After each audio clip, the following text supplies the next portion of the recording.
Então essa crise no Espírito Santo, né, uma crise de violência, né, perdeu-se o controle completamente no Espírito Santo devido a uma espécie de greve da polícia. Você sabe que a polícia não está em atividade, e com a polícia em inatividade, a bandidagem tomou conta do Espírito Santo, né? Então a gente vê as imagens na internet, são terríveis as imagens de uma sociedade descontrolada mesmo. Então lojas sendo assaltadas, invadidas, gangues de bandidos espalhados fazendo arrastões para todos os lados, né? Tudo acontecendo, a cidade absolutamente o caos, entregue à sua própria sorte.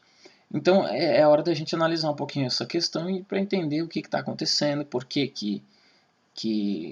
qual a importância desse caso do Espírito Santo. A importância dele é porque ele mostra a que ponto que chegou a sociedade e mostra que na falta da polícia o que acontece é esse tipo de coisa. Mostra também que as teorias que a esquerda levanta o tempo todo, os estereótipos levantados pela esquerda, um deles bater na tecla do desarmamento, ser contra a redução da maioridade penal, ser a favor da desmilitarização da polícia militar, essas políticas todas de direitos humanos, né, onde você defende bandidos, né, todo esse pacote de ideologias de esquerda que eles acreditam de fato, a esquerda, que se eles implementassem todos esses pacotes, nós viveríamos no paraíso, né? O mundo seria perfeito. Só que, na verdade, quando você implementa esses pacotes, você vê o que acontece na prática. O Espírito Santo está sendo um pequeno laboratório para a gente ver na prática o que seria um mundo onde as ideologias da esquerda funcionam, né? Ou seja, uma população desarmada pelas ideologias da esquerda, uma polícia fragilizada, fraca, sem poder, né, sem condição de combater diretamente a violência, né, uma polícia fraca, uma comissão de direitos humanos. Claro que quando a gente fala em direitos humanos, não estamos falando dos direitos humanos que a gente aprende no ensino médio, né, que é a luta pela dignidade do ser humano, é a luta pelos direitos do ser humano viver com qualidade e tal, aquela coisa, né? Os direitos humanos como a luta pela dignidade da pessoa humana, né? Toda essa coisa maravilhosa que a gente aprende no ensino médio, a gente vê que na verdade não é bem assim, né? Que a Comissão de Direitos Humanos e toda essa organização internacional atrelada à ONU, que é os direitos humanos, ela vem com vários pacotes ideológicos, na maioria de esquerda, e que mostram que direitos humanos é um negócio um pouco mais complexo do que aquela ideia leviana de que é só um grupo interessado em resguardar a dignidade do indivíduo. Não, a coisa é mais complicada. Tanto que a gente vê essas práticas estranhas dos direitos humanos, como no caso do famoso caso do Champinha, né, que tinha aqueles dois adolescentes acampando, não sei se foi em 2006, 2003, por aí. Aquele casal de adolescentes acampando, veio uns 4 caras, alguns maiores e um rapaz menor, e estupraram, mataram o rapaz, o namoradinho da guria, mataram, depois estupraram a menina durante 4 dias. Assim, um dos casos que ficou considerado um dos casos mais brutais e violentos da história criminal do Brasil. Coisa pesadíssima. E os direitos humanos defendem esse indivíduo. Tanto que quando teve aquela polêmica com o Bolsonaro, que o Bolsonaro chamou a Maria do Rosário dizendo que ela não merecia ser estuprada, né? Isso foi numa discussão calorosa no qual ela estava defendendo o Champinha, né? Toda essa abordagem dos direitos humanos de defender o bandido, ela estava defendendo o Champinha, e Bolsonaro dizendo que ela estava defendendo um estuprador. E aí deu aquela discussão que rendeu um processo para o Bolsonaro e tudo. Ou seja, a esquerda ela realmente criou, através dessas filosofias gramscianas e etc. e tal, eles vêm criando essas ideologias perturbadas, né? Por exemplo, essa de defesa do bandido, com aquela retórica toda de que é uma vítima da sociedade. Nós vivemos numa sociedade capitalista, opressora, que cria desigualdade social, que não oportuniza o indivíduo, e dessa forma nós temos pessoas que, em vez de estudar ou de tentar um trabalho honesto, acabam optando pelo crime, porque o crime é mais fácil, o crime compensa mais. Numa sociedade capitalista opressora desigual, nós criamos vítimas da sociedade. Todo aquele discurso retórico da esquerda que tem os seus pontos de verdade, tem os seus pontos de importância. Realmente existe a desigualdade, existe falta de oportunidade, mas existe também força de vontade, existe caráter, existe dedicação, existe muita coisa em jogo aí. Não é só, né, uma sociedade capitalista opressora e uma população vitimizada e tal. Existem todos os aspectos. Então você vê, numa mesma comunidade, tem pessoas que optam pela vida do crime, tem pessoas que não optam e que, sabendo que eu tenho que trabalhar um mês para ganhar R$1.000, e se eu fizer um crime, roubar, fazer alguma coisa, ou traficar, etc., eu consigo R$40.000 em uma semana, por exemplo. É dinheiro fácil, o famoso dinheiro fácil. Dinheiro fácil existe em todas as situações, em todos os aspectos da humanidade, existe como conseguir dinheiro fácil. Inclusive, não é só na periferia, né? Existem os crimes de colarinho branco, existem os políticos corruptos, ou seja, em toda a esfera da humanidade, existe sempre a opção do dinheiro fácil. Prostituição, crime, tantos crimes de colarinho branco quanto crimes banais, é sempre o que? O ser humano tentando tirar proveito de uma situação, né? Ou seja, conseguir com facilidade uma coisa que teria que ralar muito para conseguir.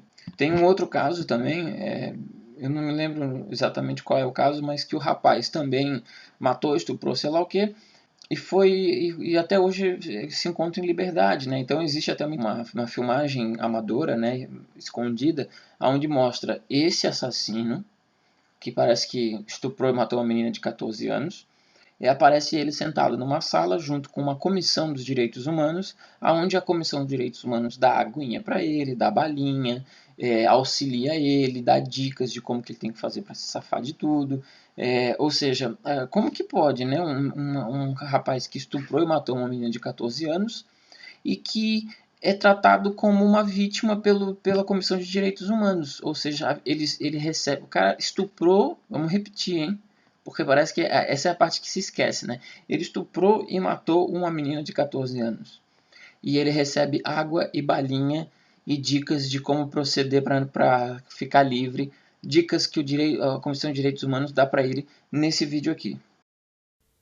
Muitas pessoas referem-se aos direitos humanos como a defesa daqueles que agiram com violência. Jamais. Os direitos humanos significam a paz, o respeito aos povos e significam, sobretudo, a não violência. Nós temos que ver o problema da segurança como um conjunto. A dificuldade de equipagem das polícias, a atuação investigativa, somente 8% dos crimes praticados pelos adultos chegam a alguma responsabilização. O resto fica impune, como tu disseste agora no caso da Bruninha, que tem uma grande ameaça de ficar impune, porque não há uma investigação adequada, não há uma adequação. Mentira. A polícia prende, os advogados dos direitos humanos soltam. Este é Sérgio, estuprou e matou uma menina de 14 anos, e mesmo depois de estuprá-la e matá-la, ainda fez sexo com o cadáver. Os advogados dos direitos humanos instruem para que ele saia da cadeia. Vamos só explicar o que está acontecendo aqui para você. Nós todos, eu sou Débora, doutor Mário Lúcio, doutora Elizabeth, doutor Gustavo, da Zipim, doutora Elizabeth, seu advogado, fomos chamados pelo seu advogado em razão do que está acontecendo. Somos das comissões de direitos humanos e da comissão de advogados criminais da OAB e estamos aqui para atentar da melhor forma possível assegurar a integridade do corpo de vocês, tá?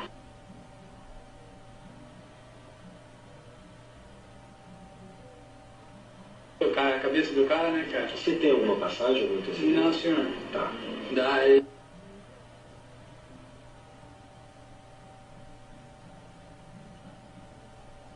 Tem isso que busca, rapaz. A partir daquele momento ali, a nossa vida foi uma desgraça, cara. Pode, se acalme, cara. Se acalme. Nós estamos aqui para te ajudar. Você quer uma água? Deixa eu buscar. Não tem mais. Não. Um detalhe.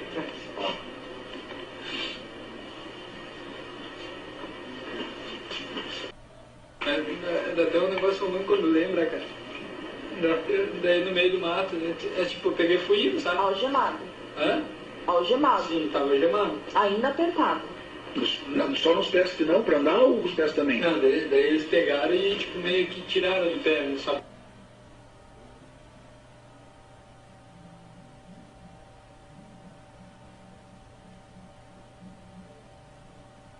Algemado nos pés e nas mãos? Até aí não houve mais agressões. Não, aí tá. Só...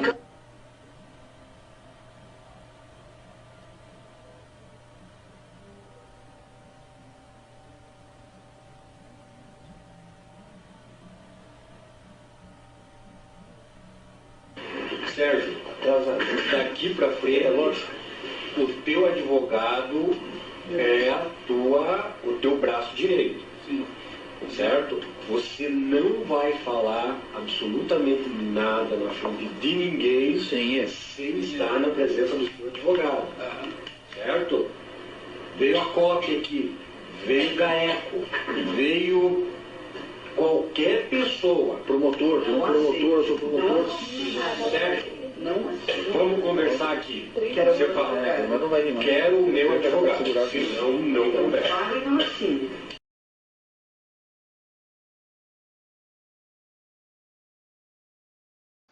Então, ou seja, estamos diante de uma inversão de valores completa.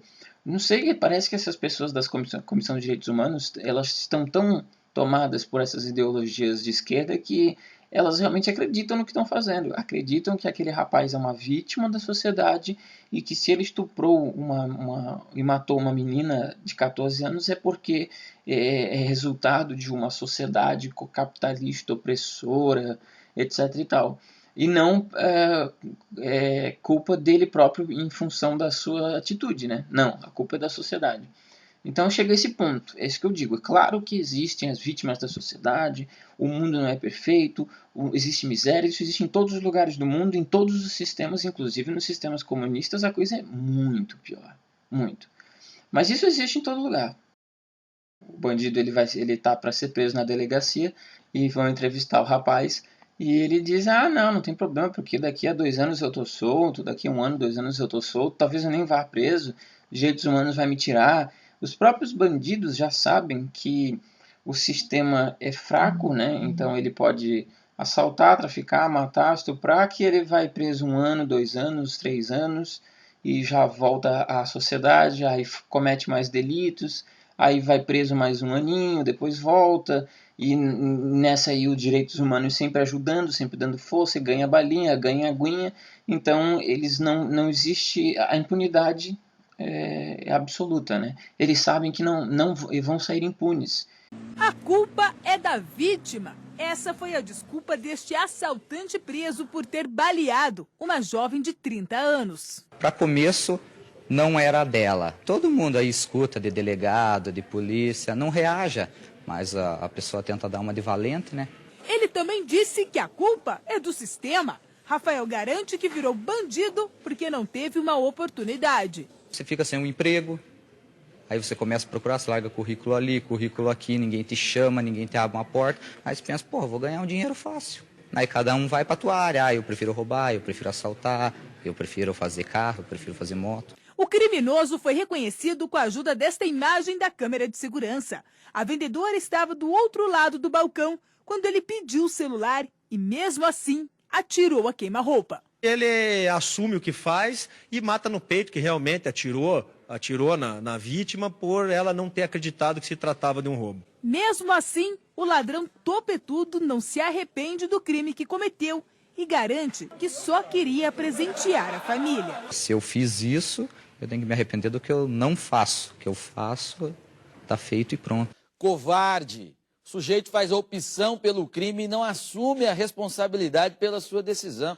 Transfere a responsabilidade para a sociedade, que o oprimiu, que não lhe deu oportunidade. Coisa de canalha. E pior, o marginal não pensou isso sozinho. Ele reproduz o discursinho que os nossos intelectuais difundem na escola, na universidade e na imprensa.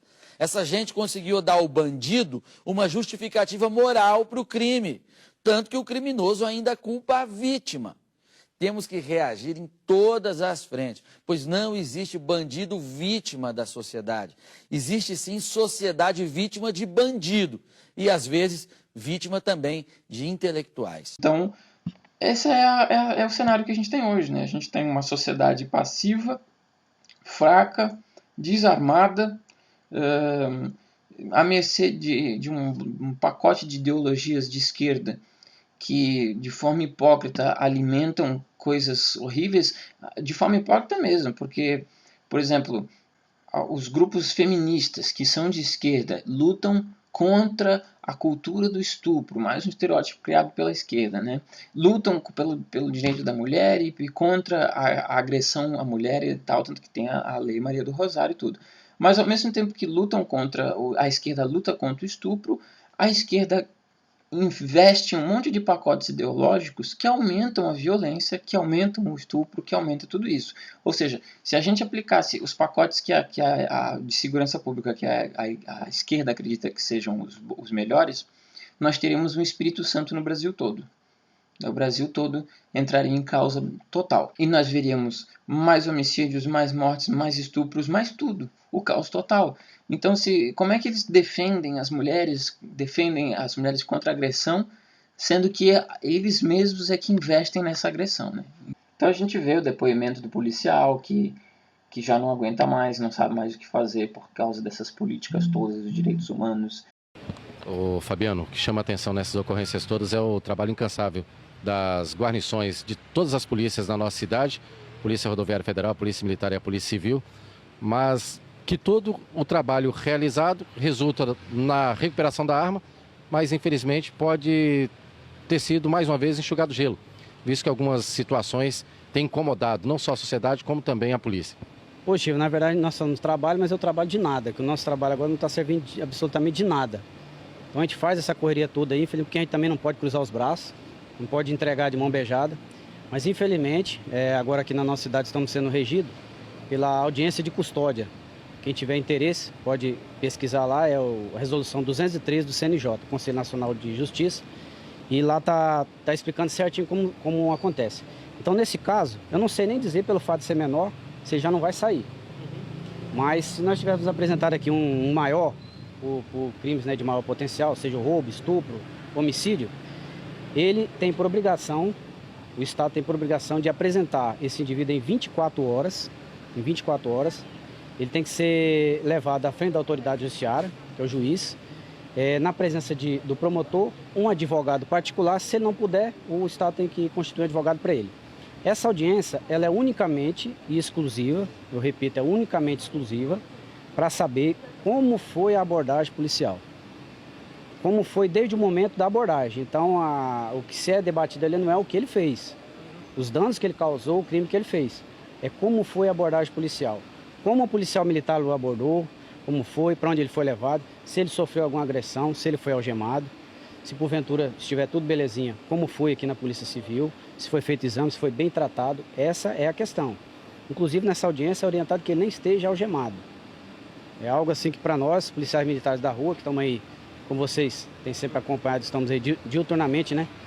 Frente aí, essa cidade nossa aqui, o índice de criminalidade aqui é muito alto, muitas ocorrências de gravidade. Infelizmente para nós somos agora algemados, nós estamos algemados. Porque eu não sei se o miserável desse aqui vai chegar lá na audiência e vai dizer se foi agredido. E infelizmente, né, nessa situação, o ônus da prova não cabe a ele que acusa, cabe a nós se defender. É diferente de você, qualquer cidadão comum, se você acusa alguma pessoa de qualquer delito, você tem que provar. Ainda sob pena de ser responsabilizado se não provar. Nós não, ele vai nos acusar na audiência, como já tem policial respondendo, ele vai nos acusar e isso aí é remetido para o quartel, nós vamos ter que tomar nosso depoimento e caçar o jeito de provar nossa inocência. Então, se um miserável desse se lesiona lá dentro da cela, eu não sei o que vai acontecer para lá. Nós temos policiais já respondendo, e o pior é que é sempre empurrado em nós um crime de maior potencial, que geralmente já se fala logo em tortura. E quando se fala em tortura, não é só aquela física. Se ele chegar lá e ficar dizendo, me ameaçaram, não sei o quê, nós ainda entramos em tortura física. É uma pena muito grave para nós. Então, psicológica, né? É a tortura psicológica. Então é algo assim que foi uma inversão de valores absurda, é algo para nós que marcou na polícia. Infelizmente isso não é só aqui, isso é no país todo. Isso é um tratado internacional americano, lá do não sei aonde, que isso é o direitos humanos que não tem o que fazer, então para frear a gente, frear o trabalho policial, eles ficam pegando esses tratados de fora e põem no Brasil. Só que você não vê ninguém, absolutamente ninguém, fazendo tratado nenhum para saber como é que estão as vítimas de ontem. Se tiverem seus objetos devolvidos, se estão sofrendo algum tipo de trauma, isso aí é normal. Para os direitos humanos isso é normal. O anormal é esse cidadão que está aqui, que para eles é vítima de uma sociedade opressora. A culpa são de nós. É do cidadão que trabalha, é nós que somos opressores, eles não, eles são os coitados. Esse roubo de ontem, para você ter uma ideia, você vê, fizeram um roubo, subtraíram lá, roubaram aquele monte de mulher que são um bando de covarde, que foram roubar só mulher, e depois já foram no distribuidor e roubaram um monte de bebida que é para comemorar. Levaram lá 3 motos, vários celulares, e ainda foram comemorar. E ainda entraram numa residência e de posse de arma de fogo em punho, colocaram essa arma contra uma criança de 3 anos de idade no chão. Para você ver, para não acontecer nada, se uma arma dessa dispara. Você vê o juízo que tem um moleque desse, um inútil desse aí. Então eles não estão nem aí, você apresenta ele, daqui a pouco ele está dando risada, ele sabe que vai ficar impune. Infelizmente. Nosso pai... Eles fazem toda investida, né, que é perigosa, arriscam a vida deles, prendem um bandido, direitos humanos vai e solta. Prende outro bandido, os advogados soltam. Prende bandido, o juiz solta. Ninguém mais quer prender de fato os bandidos e eles sabem que ficam impunes. Inclusive os de 16, 17 anos que sabem que são menores cometem mais crime ainda, porque vou cometer o maior número de crimes que eu puder enquanto ainda não sou maior de idade. Né? Então ainda usam isso, se aproveitam disso, né? Os bandidos de verdade mesmo. Então a coisa tá perdida mesmo. O Espírito Santo é só um exemplo de como será um futuro em que as ideologias da esquerda vigorassem, né? Se Freixo tivesse ganhado no Rio de Janeiro, a gente estaria assistindo a mesma coisa no Rio de Janeiro, porque as políticas do Freixo, as ideologias dele são todas gramscianas, todas de esquerda. Amanda, o seu amigo Leonardo Guarani Caiová pediu uma ajuda pra gente. A gente viu o seu post no Facebook. Você ganhou um dia de esquerda. Ah, não. Vamos lá, Amanda. Bandido bom é bandido? Morto! Não. Vamos lá. Bandido bom é bandido? Morto! A luta é pedagógica. Vamos lá. Bandido bom é bandido que tem os seus direitos humanos respeitados e que pode ser dado a ele uma alternativa de vida. Eu sempre esqueço essa. Desarmar a população, vamos acabar com a polícia, com o poder da polícia, vitimizar o bandido, dar a aguinha e dar a balinha de iogurte pro bandido, e nós teremos uma sociedade que, maravilhosa, hein? Então, esse é Maria do Rosário, Freixo e todos os esquerdistas no geral, né, que propagam essas ideologias doentes, que levariam o Brasil ao total caos, né? Então, fica a dica aí, cuidado com as ideologias da esquerda. Um abraço, até o próximo vídeo.